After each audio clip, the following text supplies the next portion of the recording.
Hey guys, welcome back to Sports Bar. My name is Amay Deshmukh and here's my guest Vipul, and this is going to be our first Q&A video.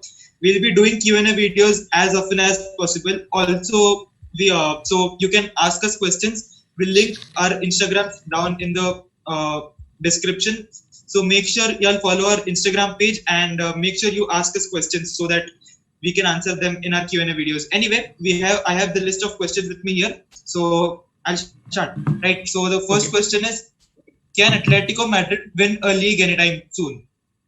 This is for Atletico you. Madrid. I don't think so. It's possible for Atletico Madrid to win it in near time because they have been playing only one kind of football, that is stay back and trying to catch the opposition on counter attack. If you look at the La Liga table right now, I think so they are 20 points below, sometimes 25 to 20 points below Real Madrid and Barcelona. Correct. So yeah, that's the big point. And even Barcelona suffer, and because they play only one kind of football, all the teams, all the teams like Getafe, Villarreal, and all the small teams, they also get a chance to to watch those tapes because technology is so much advanced right now, and we literally have the videotape copy of every game, each and every second. So again, teams can analyze that after repeat and after they can work on strategy, because if you do the same thing on the pitch, you are going to get outclassed by the other team. I would like to give two or three examples of this. First one is I will give the example of Mauricio Sarri. When he joined Chelsea, everybody was talking about the Sarri ball, the way he plays, the way he turns around the teams. But he was playing with only one thing, that is Sarri ball. He didn't have any plan B or any plan C. So again, that he started very well in Chelsea. He won 12 games. He was, I think so, unbeaten 12, 13 games. They defeated Manchester City 2-0. But after a few times, the team started to analyze the game, and they all caught on what he was trying to do, and then they tried to counter attack him. And after that, we all know what happened to Chelsea. He just left just after one season. So again, and another example I would like to give, but I can't remember it right now. So yeah, if you do the same thing, if you do over and over, it's a good thing that they play defensively. They play according to they play according to strengths and weaknesses. But yeah, if you do one thing over and over and over again, teams will get caught onto it as quickly as soon as possible. So yeah, if you talk about Atletico Madrid winning La Liga anytime any soon, I don't think so. That's a big ask for them. But Champions League they might win this year because they have a clear cut part, an easy part towards the final. So yeah, that's your answer. Okay, so the last time Atletico Madrid won the La Liga was back in 2013-14 season. Mm. So after that, Atletico Madrid are yet to win the silverware as far as the domestic league is concerned. That is the La Liga. So yeah, I hope he's answered your questions. Anyway, so the next question is, will removing the toss from test matches make it more competitive? Again, it's a fine question. So to all the people who do not know about this, ICC are thinking to remove toss from Test cricket. So the away team will be the default winner of the toss. So the away team will decide whether they want to bat or ball. So as far as I am concerned, I have mixed opinions regarding this, because sometimes I feel this will make this will reduce the home dominance. But on the other hand, I believe that this is a old tradition of toss. So I feel like, why do you have to destroy this old tradition? So this is what I feel. And as far as making it competitive, as far as making it competitive is concerned, I don't think so. It will make more competitive, because teams like Sri Lanka, West Indies, these teams lose at home as well. So if you take away uh, toss from the game, teams like Australia, India, or England, these teams will easily defeat West Indies even at home.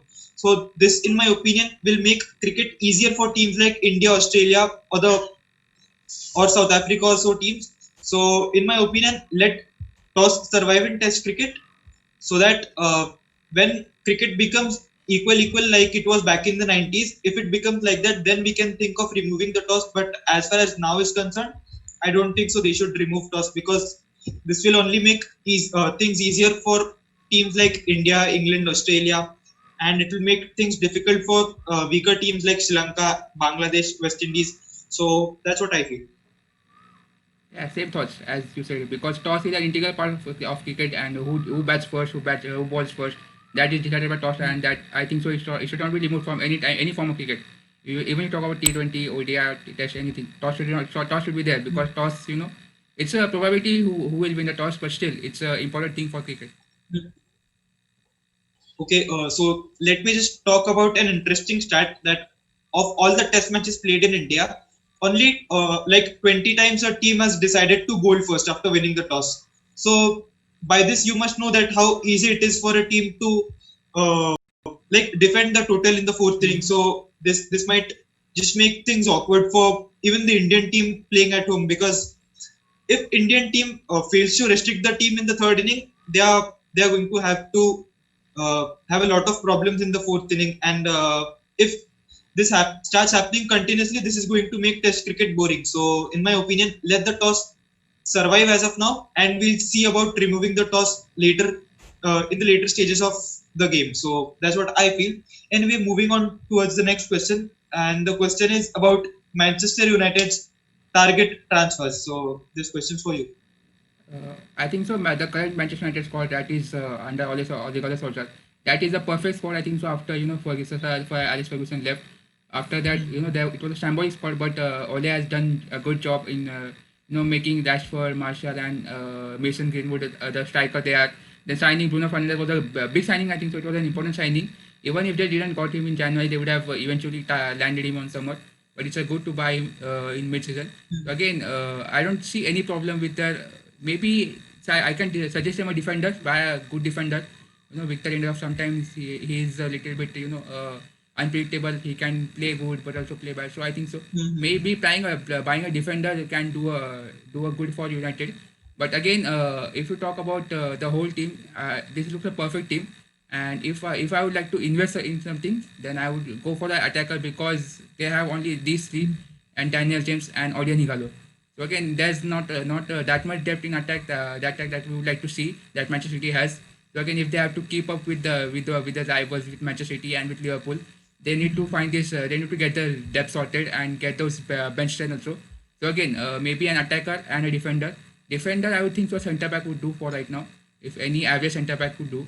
But an attacker, maybe if they can land someone like Jadon Sancho, then that would just bolster their attack. So again, potential target, just get a defender and an attacker. That's it. Okay, so I hope he's answered your questions. Anyway, the next question we have is, can we expect another shape and size for the bat? Okay, so this is a fine question. This is a very good question. And look, I'm not gonna say, like, I'm not sure how to answer this question, but we cannot expect a shape or a size anytime soon, but we can definitely expect a new shape and size for the bat after few years, not even few years, after many years. Because see, cricket started back in 1800s, and back in the 1800s they used to play cricket with a hockey stick shaped bats, and from that we have the bats that we have right now. Back in the 90s, the bats weren't as fat as they are today. The bats were very thin.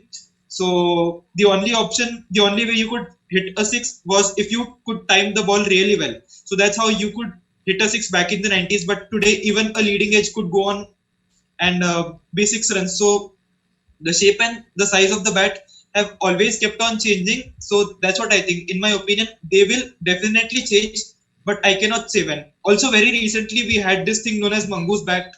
Back in 2009-10, Matthew Hayden was seen using the mongoose bat in the IPL. So that was a revolution as well. And once we saw Chris Gayle or Andre Russell, these guys using a black color bat. So again, not saying that the material of the bat has changed, but again, it was something new for all the viewers. And also, if I have to talk about bats, once Dennis Lillee was using an aluminium bat, but then he was asked to not use that bat. So I don't think the material of the bat is going to change, but the shape or size, we could definitely see something like that in the future. But when, that I cannot say. But it will definitely happen. That's what I feel. So answer your questions. Anyway, the next question I have is about Hakim Ziyech's transfer. So this is for you. Hakim Ziyech to Chelsea. So it was a strange transfer for me because it happened in a sudden view. He was, he was trying to leave the Ajax, not trying to leave, but he was many clubs were after him. So again, Chelsea, I think so. It's a good buy for Chelsea because they have Pedro and Willian as their wingers, and they bought Pulisic last summer. So again, that's a good sign because Pedro is on the verge to leave. I think so. He's not been playing under the Frank Lampard as frequently. And again, Willian, we all know Willian is going to be a free agent now. This is his final season at Chelsea. He's 31 years, I think. So, and Pedro is also above 30 somewhat. So again, against Ziyech, I think so. I think the Ziyech is 24, 25. We can play him in the middle. I don't think so. He's going to play in the middle because they have Jorginho, they have Kante, they have Ross Barkley, they have Mason Mount. They have all those good players, who can play in the middle. So I can see him playing on the right wing. He can take place of Willian because as I said earlier, Willian is going to leave. So again, I can imagine a front three of Pulisic, Werner, and Ziyech at the front of Chelsea. So I think so. Ziyech transfer going to Chelsea was a strange thing, but yeah, Chelsea is gonna be benefited from Ziyech transfer as far as I can see. All right. So I hope he's answered your question. So the next question I have is about Ronaldo retiring. So okay. So as far as my opinions are concerned, the doctors or the experts they still say that Ronaldo still has a body of a 20-25-year-old kid, Mm. or rather 25-year-old man. So if I go with that thing, then I can definitely say Ronaldo can still go on and play. He doesn't look like he's gonna stop anytime soon. He is still the second highest goal scorer in the Italian league. So as far as his game is concerned, he's still at the top of his game. Maybe he's given his best years to Real Madrid, but he still doesn't look like he's gonna stop anytime soon. So answering a question that is about Ronaldo retiring, I would like to say I something. don't see. I would like to say Wait a something second. about Ronaldo. Let me complete. Uh, Let me complete. Okay. I still think that Ronaldo is gonna play for a few more years, say 4 or 5 years, or maybe after that we can probably say that Ronaldo is gonna retire or is not gonna retire because he still doesn't look like he's gonna stop anytime soon. So I would just like to say that as the doctor said, he has a body of 25 years old, 25-year-old man, and certainly plays like that way because while watching him on the pitch, watching him playing on the pitch, it doesn't look like he's 35 years old. It just looks like he's 25 years old. He's fresh. He's always making those runs. He's always fast on the pitch. He's always tapping. He's not that much tackling, but yeah, he's still doing his job.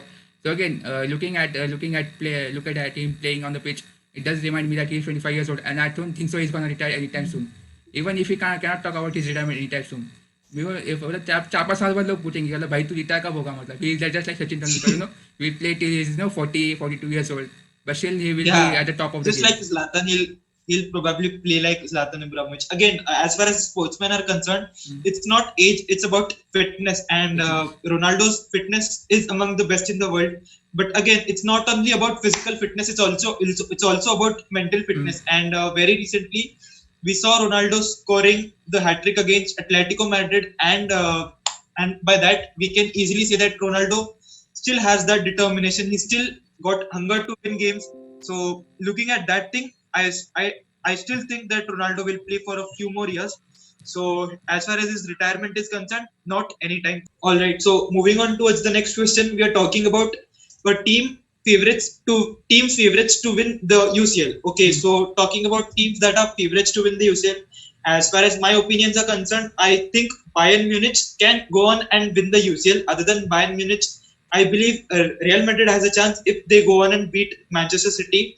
They have to score two more goals, or rather, to break it down easily. Uh, Real Madrid has to beat Manchester City By 2 2-0. goals So or more. if City's By 2 goals or more. Yeah, exactly. So Real Madrid has a difficult chance, but they have a chance. And other than Real Madrid, I believe Atletico Madrid, if they do not face a team that is Ronaldo, and as far as Ronaldo is concerned, he is the Mr. UCL, so we cannot rule Juventus out. Even though Juventus needs to beat Leon, I still believe Juventus has a chance because of one man, that is Cristiano Ronaldo. So that's what I feel. So If we talk about the path towards the final that all the teams have, certainly I will go with Ronald. Real Madrid have a slightly bad. Real Madrid, they have to defeat Man City, then they have to defeat Juventus, then they have to defeat Barcelona or Bayern Munich, and again same path for Manchester City. And if you talk about Juventus, the round of 16 Lyon, then again they could face Manchester City, or they could face Real Madrid. Then again, if you look at that way, then Atletico Madrid has the best part towards the final. Atletico Madrid and PSG both have the best part to win the towards the final, and Atletico Madrid do not face Juventus, at least at the final. So again, if you talk about like that, Atletico Madrid is favorite. But again, Bayern Munich have been in tremendously good form. They have won Bundesliga. They have won Pokal, DRB Pokal, which they win every year, but still they are looking at their best right now this year. And if we talk about other than, I think so, Atlanta will be a dark horse. I don't think so they are gonna win Do you the think Champions League. Atlanta can do what Ajax did back in 2018-19 season, or say Monaco did back in 2017? Do you think Atlanta can do something like that? Yes, Because if you look at Atlanta is the best attacking team in Europe right now. That's what I feel. and if you look at that, they have a PSG in the quarterfinal, and then they have the in semi-final they have the winner of Leipzig or Atlanta. So again, I do feel that Atlanta might they have a good chance to go towards the final. I don't think so they are gonna win that final and all, but still a great chance to go towards final and to surprise everyone. So again, if you talk in that sense, Bayern Munich is looking good. And Man City is also not looking bad, but still, if we talk about Man City, and if we all know that Arsenal defeated Man City 2-0. If you look at Man City right now, they only have plan A. There's no plan B, no plan C. It means it is not clearly stated out is there plan B or plan C. They just have one plan that is to play direct, that is to take down opponent. But what if the opponent is defending well? They have numbers behind the ball and all. So again, if you look at that way, Real Madrid will be itching to go out there to play because Real Madrid have been in a super form, as we all know. They have not lost a game since the season has just started. So again, Real Madrid will be itching to go out and defeat Manchester City. But again, for me, I think Atletico Madrid and Bayern Munich are clear favorites. And if you talk about second favorites, then Manchester City, whoever wins Manchester City Real Madrid game, and Atlanta. All right. So guys, that's what we have for you in today's video. There's going to be a part 2 of Q&A as well. So also make sure you keep on asking us questions. We'll be linking our Instagrams down below. Also, we'll be linking our blogs down below regarding cricket and football. So yeah, make sure y'all follow us on WordPress as well. Follow us on Instagram as well. Like I said, I'll be linking down our Instagrams below. So yeah, that's what I have for you in this video. Yeah, that's it from me. Please follow us on Instagram and check our WordPress links below. That's it. Bye bye. Peace out. And don't forget to like, share, and subscribe. Okay. Very important. Peace out.